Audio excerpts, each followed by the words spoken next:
History books traditionally identify ancient Greece as the birthplace of Western civilization, philosophy, and science. This narrative centers on figures like Socrates, Plato, and Aristotle, framing them as the original architects of the modern world's ethical and scientific frameworks. However, the historical record of Aristotle's career contains a massive logistical gap.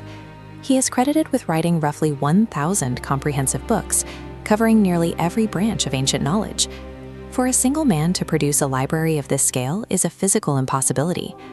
During this era, Greek science was still in infancy, lacking the established prose and technical data required to generate such a vast body of specialized literature.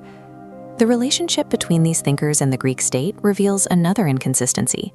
If these ideas were local inventions, the Athenian government would likely have embraced them as symbols of national pride. Instead, the state treated the philosophers as a threat. Anaxagoras was imprisoned and driven into exile. Socrates was sentenced to death. Even Aristotle eventually had to flee the city to avoid a similar fate. The official indictments brought against these men cited the crime of introducing strange foreign divinities and investigating forbidden sciences concerning the earth and the sky.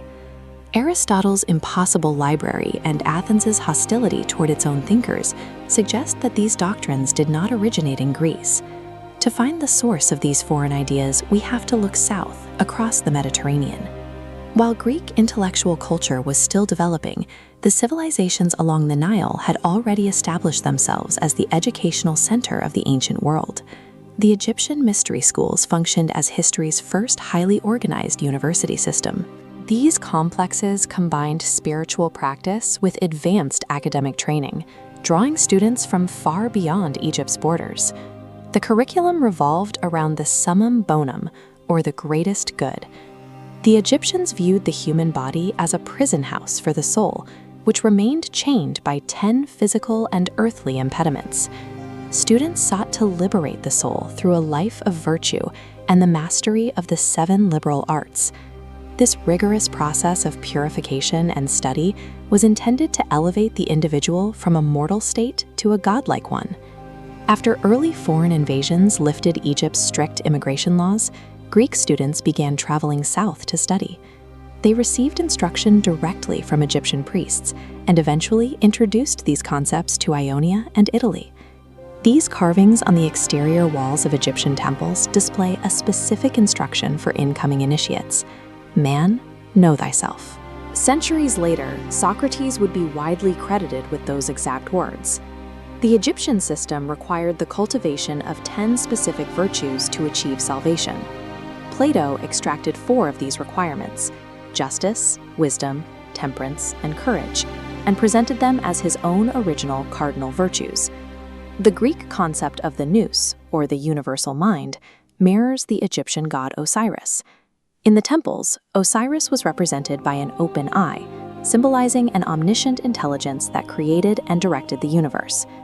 This exchange of ideas accelerated into an outright seizure in 332 BC, following the military conquest of Alexander the Great.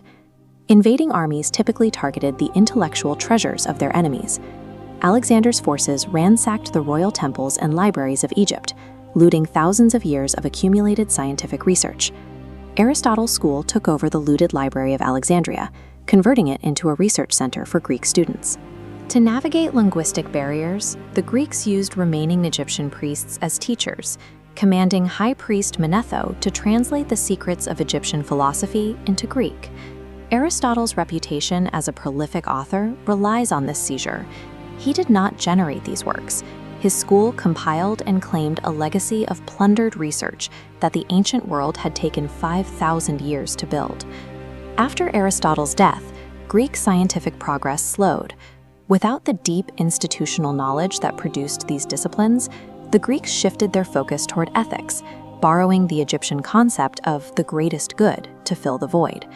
However, because these secret Egyptian teachings were now codified in the Greek language, the original authors were obscured.